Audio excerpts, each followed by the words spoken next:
of June 2019, we've come to file a ground-shaking petition which is going to test the constitutional right of education and also going to test the question of free and the question of free education as enshrined in the Constitution. Basically, what the petitioner is asking court is to determine if homeschooling uh, contravenes the right of education or not. The petitioners are homeschoolers. They actually do not subscribe to schools, public schools, as enshrined in the Basic Education Act. So basically, the crux of this petition around that question, we want the Constitutional Court to enlarge or rather expand or include homeschoolers or homeschooling to fit within the constitutional provision of the question of provision of basic education, that does not contravene basic education. So it is going to be an interesting petition. We want to see, because as we stand today, if you don't take your child to school, it is a criminal offense under the Basic Education Act, sections 30, around that provision. And the first petitioner is actually in court in Butali. He's been sued by the DPP for not taking their children to school.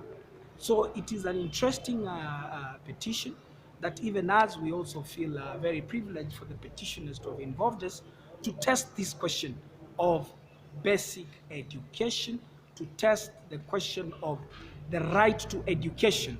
To what extent does it go? The homeschoolers, do they meet the threshold of free and compulsory education or not? That is the crack of these.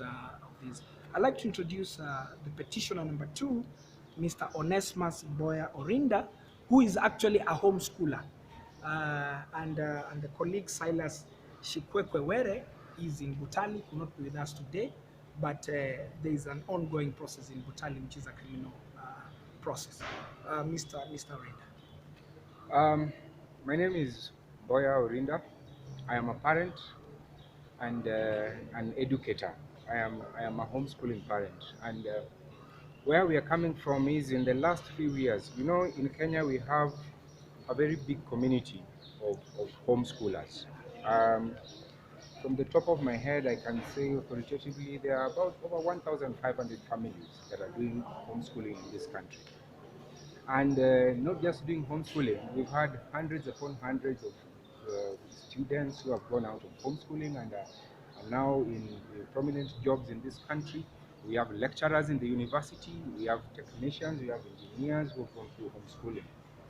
Our concern is that lately the homeschooling fraternity has received a lot of harassment from the state, especially the public prosecution, whereby children and parents are being intimidated. Just because they are not found in a school setup does not necessarily mean that these children are being denied access to education. And that's our concern, and that's what we are asking the court, because even as it is possible to have a child in school and not give them education.